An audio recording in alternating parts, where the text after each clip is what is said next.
With 1 year out from the presidential election, it's time to pull out that old COVID playbook as it begins to sweep through the news. And talks between Russia and North Korea are likely to occur over weapons deal. That and much more here at the Politically Tolerant. My name is Cooper Brown. My name is Zac and Cooper. If you like our content, we'd really appreciate if you leave a comment, like, and subscribe. All of it is very much appreciated.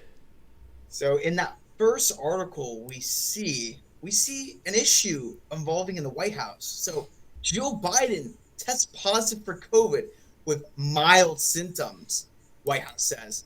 So the irony of what's really taking place right after the president himself announced that we should be pushing for COVID boosters and mask mandates, and you see the first lady getting COVID, and they obviously trust the science. That them getting COVID, doesn't it seem kind of weird?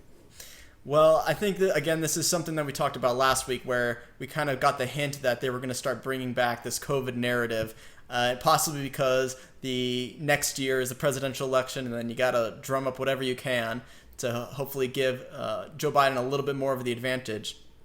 But and last week, when in our discussion, we talked a lot about whether the American people would buy this or not. And I think we got a clip that sums up, in my opinion, the fact that the American people aren't going to buy this because Anthony Fauci was on CNN a couple days ago, and CNN was actually bashing Anthony Fauci over his constant assurance that mask mandates work and are very effective. In the Times talked about Cochrane. Put that on the screen. The most rigorous and comprehensive analysis of scientific studies conducted on the efficacy of masks for reducing the spread of respiratory illness, including COVID-19, was published last month. Its conclusions, said Tom Jefferson, the Oxford epidemiologist who is the lead author, were unambiguous. There is just no evidence that masks, make any difference, he told the journalist Mayan Demasi, full stop. But wait, hold on. What about the N95 masks as opposed to the lower quality surgical or cloth masks? Makes no difference. None of it, he said. Well, what about the studies that initially persuaded policymakers to impose mask mandates? They were convinced by non-randomized studies, flawed observational studies. How do we get beyond that finding of that particular review? Yeah, but there are other studies, Michael, that show at an individual level for individual. When you're talking about the effect on the epidemic or the pandemic as a whole, the data are less strong. If the head channel for the DNC doesn't support what you're saying, it's a lost cause. Ironically, I would never think that CNN would admit that the mask mandates are not necessary, but here it is. And that we see in the news through the Biden administration that they're pushing all this, and now you have Joe Biden getting COVID. Now you see this is unfolding right behind behind them, and nothing's really taking place. It's positive for the Biden administration. We see it going down a rabbit hole that they can't really get out of. Well, yeah, because again, the idea of COVID seems so unpopular because no one wants to hear about COVID. Nobody likes remembering that time that the United States shut down for almost 2 years. And it's bizarre that they're willing to play this kind of playbook again. And you're going to have people coming out. We're already seeing that. Individuals coming out on social media and on TikTok and things of that nature saying, just like straight up lying and gaslighting the American people, saying like, oh, the United States we never shut down, like mask mandates were never that bad of a thing. But that was only a couple of years ago, and you're banking on the fact that the American people are going to have a very, very short attention span to think that this is going to be any sort of effective measure. And so again, when CNN is saying that Anthony Fauci is full of crap, and here's the studies that prove that masks aren't effective, that's already really bad optics coming out of the Biden administration. Again, truth doesn't really matter in the Democrat Party. It really doesn't matter. What really matters to them is narrative. And if you're losing the narrative with the majority of people, if it's no longer working, if you can't get people to agree that mask mandates are efficient, then they're not going to use it. Because, look, we talk about the pandemic, the majority of people were using masks, so that achieved their goal. Now we see that they're trying to go back and not play that mask card, but it's not really achieving anything that they want to achieve. As we see with everything, it doesn't really, their positions, Democrats' positions in certain things, doesn't have to do a matter of truth. Whether we're talking about transgender, that a man or woman, or whether we're talking about race and that there's no distinguishable features and that, you know, using victimhood will actually achieve to more destruction. It doesn't really matter in terms of what the Democrats view. They really want to do something that actually achieves what their end goal is. And if masks don't achieve that end goal for them, they're not going to continue and pursue it. Well, they clearly are, because Karine Jean-Pierre is going out and saying that because of Hunter or Joe Biden's proximity to Jill Biden, he's now going to start having to wear masks all the time now. So that's where the hilarity comes in, is because I think this was occurring on the same day that there was the clip coming out of CNN bashing Anthony Fauci, as we just showed. And then there's another clips of Karine Jean-Pierre going out and saying, for the safety precautions now, the president's going to have to be now wearing masks indoors. Biden tested negative last night for COVID-19 and tested negative again today. He's not experiencing any symptoms. As far as the steps he is taking, since the president was with the First Lady yesterday, he will be masking while indoors and around people in alignment with CDC guidance. And as has been the practice in the past, the president will remove his mask when sufficiently distanced from others indoors and while outside as well. I mean, if we're talking about the White House, yeah, then that would go against what I was saying. But we're talking about a position that they already put out there to the public in terms of what they viewed COVID as. So it's not like they can go back out after it. They knew that they will struggle to even achieve a chance of pulling COVID boosters that we were talking about last week and COVID mandates. But that's already their position, as the White House said. But now, ironically, what's taking place is that, ironically, right after they initiated that order with COVID, that that Joe Biden has COVID now, and it's likely that Biden has it. But what we're seeing here is that there's really no positive thing towards the White House administration, towards the Biden administration right now.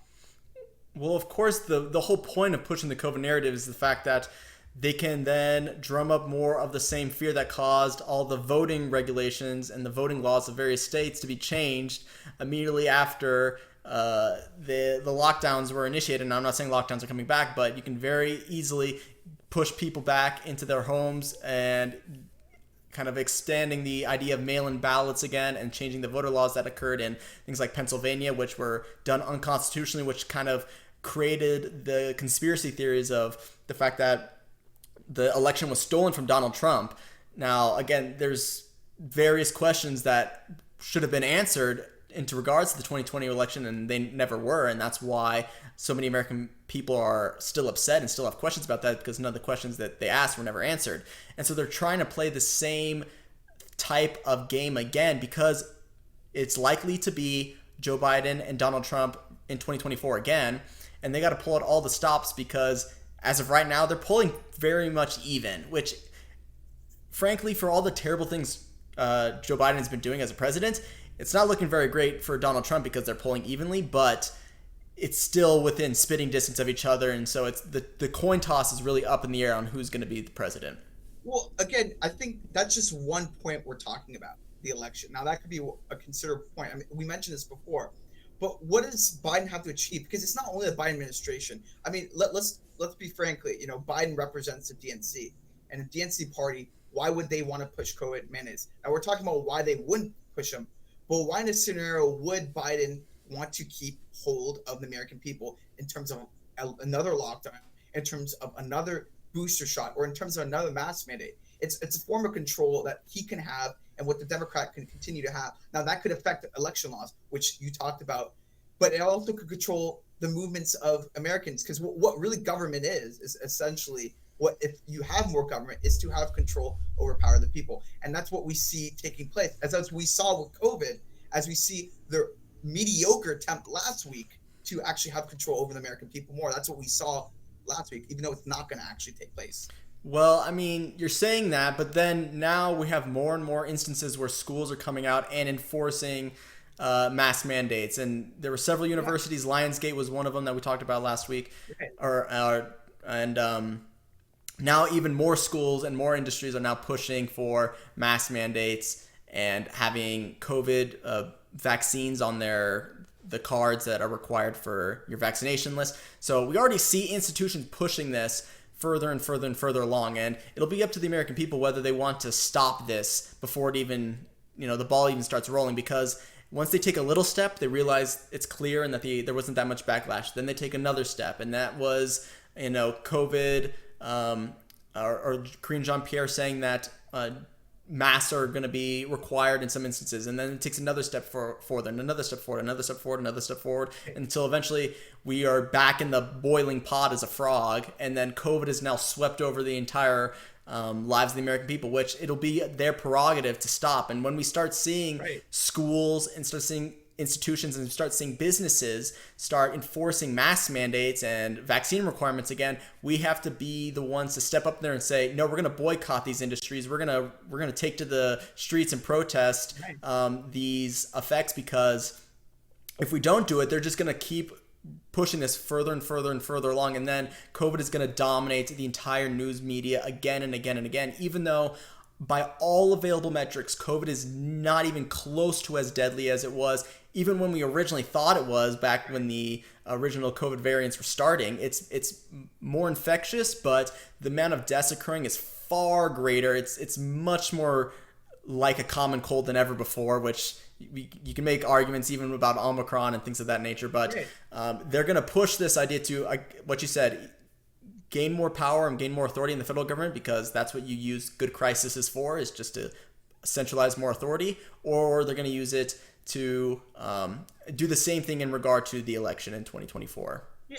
I mean, again, there's a multitude of factors. I mean, before I reach the next video, there's a multitude of factors, like you were talking about, whether it has to do with election laws, whether this, I mean, in essence, it's to stay in power, but it's whether it's election laws, whether it's to gain more power over the liberties of people, because that's what governments essentially do, and or whether it has to do with people in power making more profit from it, which, as we saw, it did. So all these three metrics to actually be a cause for COVID makes a lot of sense why they would continue that.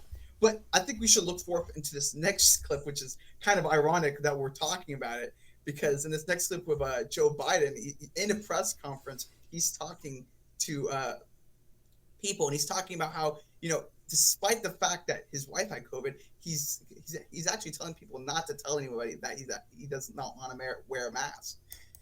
Hello, everybody. Let me explain to the press.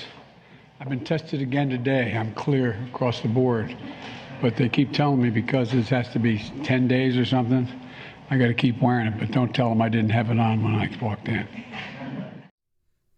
Yes, yeah. So this is just, again, the back and forth between the news media, Anthony Fauci, Korean Jean-Pierre, and Joe Biden. It all is completely meaningless, because Korean Jean-Pierre is like, oh, he's going to wear the mask. And Joe Biden's like, I don't really want to wear the mask. And then CNN saying, like, all these studies show that masks don't work. And then Fauci is like, yeah, but anecdotally it kind of works. And so no one knows what they're doing, and they're just saying whatever they wanted to say and just hoping that the American people go along with it. Ironically, man, I don't honestly know why they're trying to spin the story anymore. I don't think it could get. I mean, I don't think it could get any better. I don't think anything they could really say can really help their case in this situation.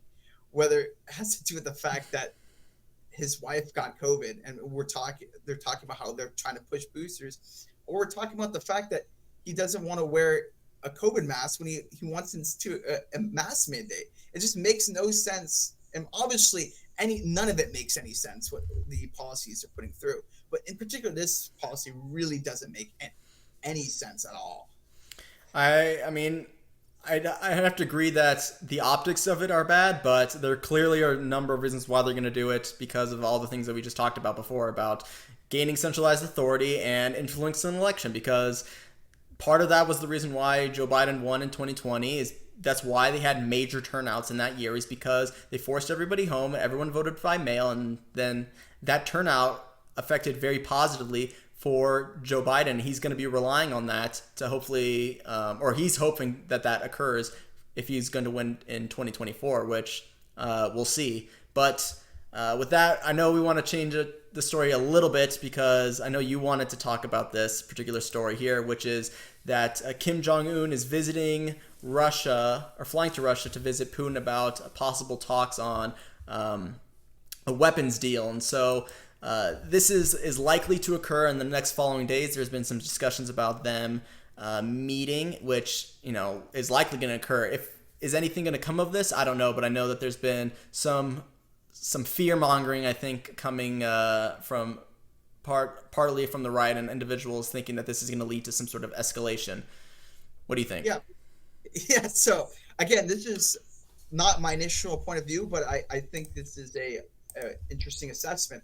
But a colonel named Douglas McGregor, who was the national security advisor for Donald Trump during his administration, so he had operated within Afghanistan and issues involving those areas, and I think that also near Ukraine and Russia. But what he said in this particular video about this incident, he's talking about how we're leading more to the hands of China, but in particular North Korea in this situation. Now he's saying that there's a possible chance that we could be giving ballistic missiles to North Korea, which gives them essentially the capacity to develop nuclear weapons if they want to. Now, I mean, in his message, he says that Russia has actually in the past used North Korea a lot for their own policy decisions. They actually brought, in his assessment, they actually used North Korea as a pawn in the Korean War and to attack the United States. So that's his prerogative in this issue. Well, clearly that was the case because in the Soviet Union did use North Korea to proact an attack against the West, which, I mean, that's just history. So that's not something that's pretty controversial. That's just a thing that's occurring.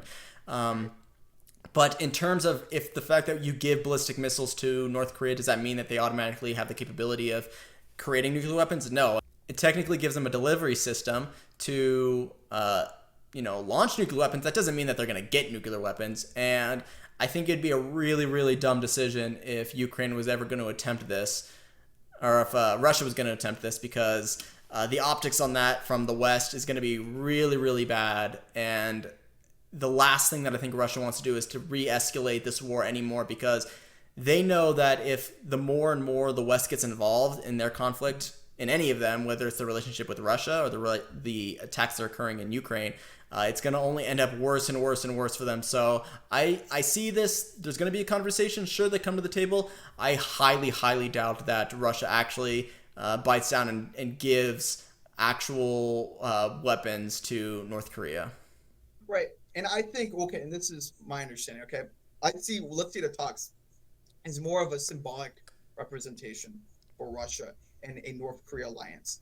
Now, as we see what taking place, well, let's say the Ukrainian war, okay, we see U.S.-backed institutions or U.S.-backed or Western institutions like NATO attacking, fully supporting Ukraine over Russia, putting Russia in a position where they want to feel isolated. So it would make sense why they would go to adversaries of the United States and the West in order to achieve, a counterbalance. Now, whether that means going to China, whether that means now, as we see talks with North Korea spiking up, we see that as a possibility. We also see Russia as always at talks with Iran. So a lot of the adversaries we have that continue to challenge us in the United States, whether that means economically, whether that means militarily, can be a huge problem for our influence in the world. So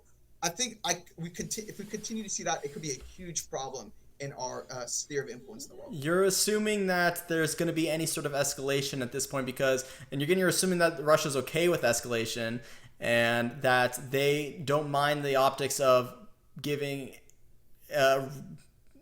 extremely dangerous weapons to the most unstable country in the world, which the United States has been in fairly hands-off the entire Russian involvement in besides their involvement in funding Ukraine, which is in around $80 billion a year, which I know we like to complain about how much we this should be unacceptable.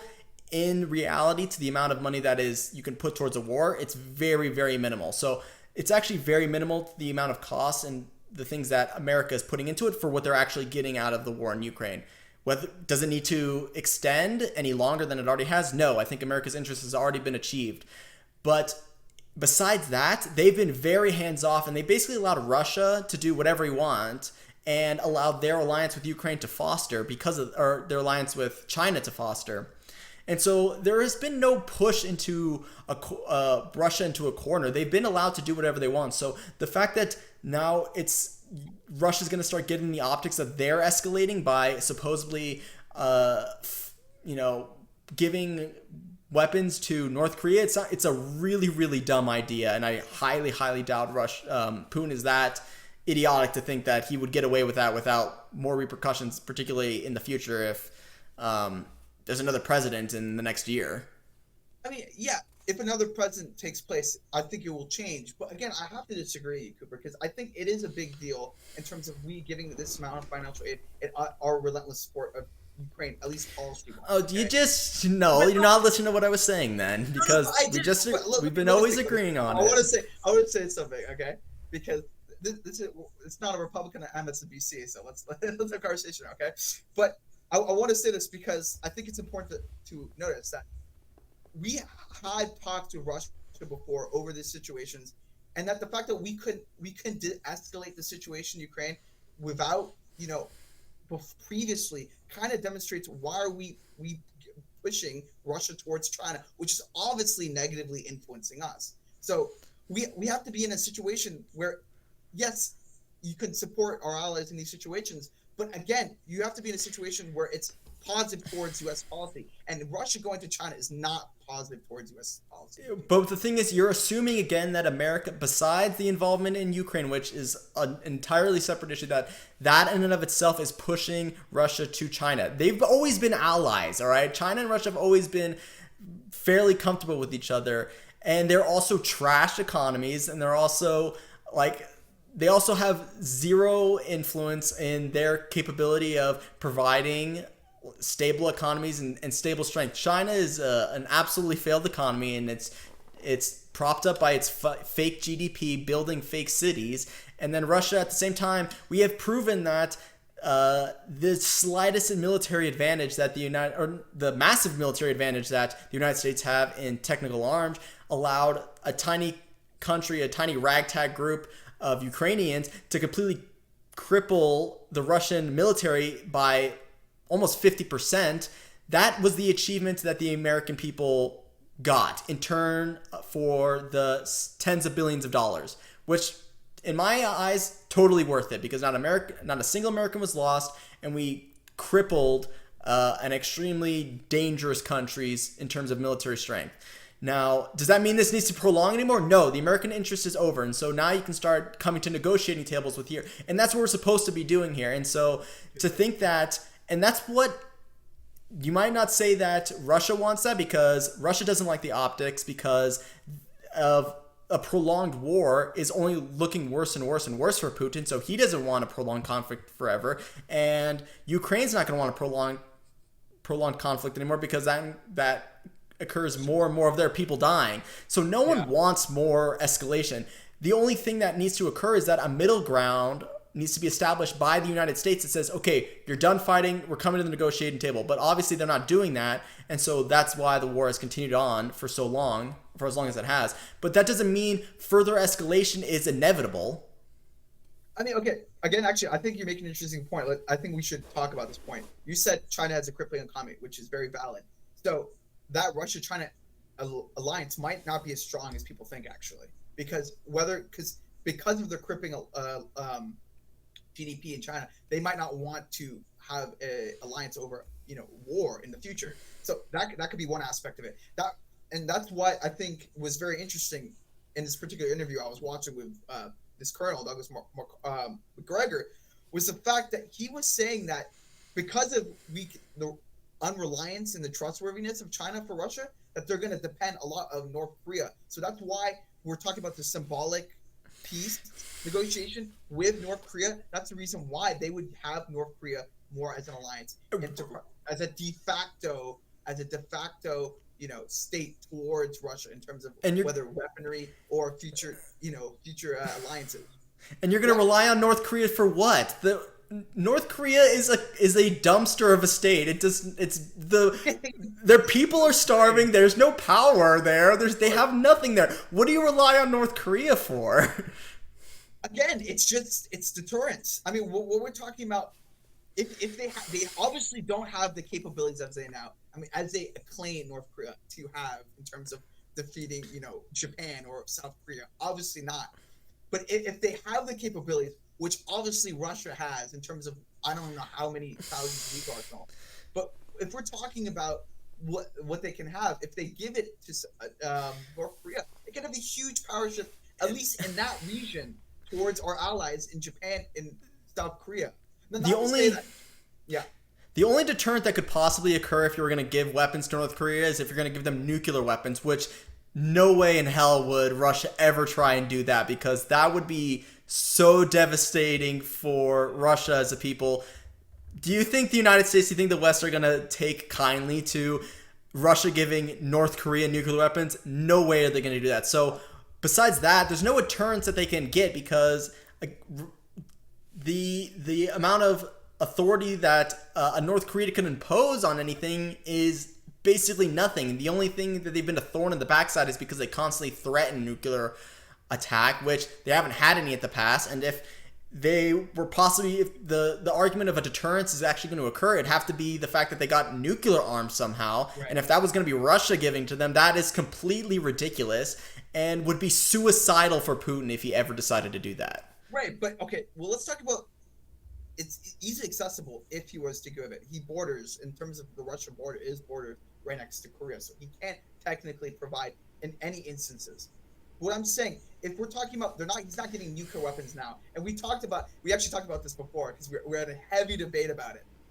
But we're talking about an issue whether it can lead to a certain scenario in which Russia can give North Korea nuclear weapons. Whether they could give nuclear weapons now is a different story. That's obviously, we don't see that actually taking place. But whether any sort of escalations, as we see has taken place in the Ukrainian war, in terms of a shift wanting to dispose Putin, or the anti-Putin regime, as we see the narrative is spewing over, which is not negative or whatever, but a pursuance over getting rid of Putin is going, and if that continues to try to dispose Putin, I don't think he's going to take kindly to that, and I think he's going to take very, we would argue, unnecessary actions. But in his situation, he thinks if he's going to think it's going to depose his regime, then he's going to take those actions to continue his reign in Russia. What la la land are you living in that people are going out on the streets and trying to oppose Putin's authority in Russia? He's like, there's no real task that people trying to dethrone Putin as a leader. That's not happening. And is it a possibility that in terms of is there a possibility that Russia can arm North Korea with nuclear weapons? I mean, technically it's possible, but is it likely to happen? No. Is it even a fraction of a likely to happen? No. It's in the 0.001% chance that Russia would ever do that, because it would be so bad for them, because if they're now the ones using nuclear force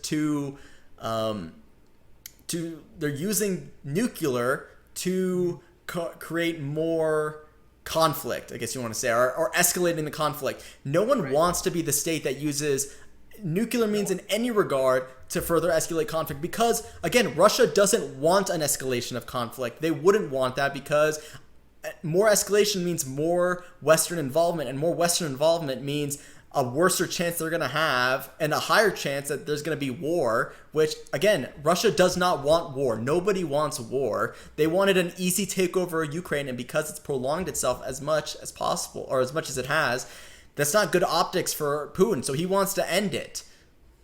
Well, again, we're not talking about the present term. I'm talking about this hypothetical and theoretical situation in which we push someone to the brink of war.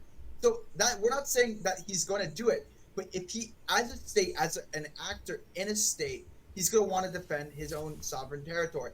I'm just thinking, as an actor in a situation, he would do that to deter an escalation of conflict. We did it in the Cuban Missile Crisis. Now, this is obviously no, but Cooper, listen. This is a doomsday situation we're talking about. It's a hypothetical situation we're talking about. We're not talking about this actually taking place. Okay, that's not what I'm arguing.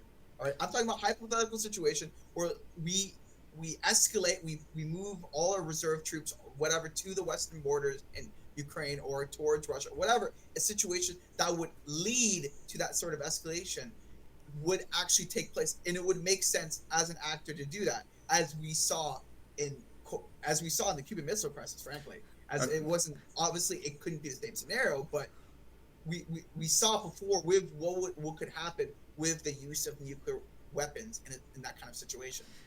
Yeah, I'm not using to pull things that occurred back from the Cold War, not even remotely in the same category as we are today. And so if you want to live in the hypothetical, I'll live in the realistic. So, but that being said, we should close it. It gets a little heated in some of these whenever we have disagreements and things, but that makes for a more interesting show. So we really appreciate everyone watching this episode of The Politically Tolerant. Yeah, we love having you here. We love doing these arguments because, again, you're not going to find any meaning or anything from agreeing with what everyone says. It's from disagreement. You can actually have some kind of remnants of reality and truth. So, yeah, it's great talking to you, Cooper. Hope you subscribe and give us a thumbs up. See you, brother. See you, dude.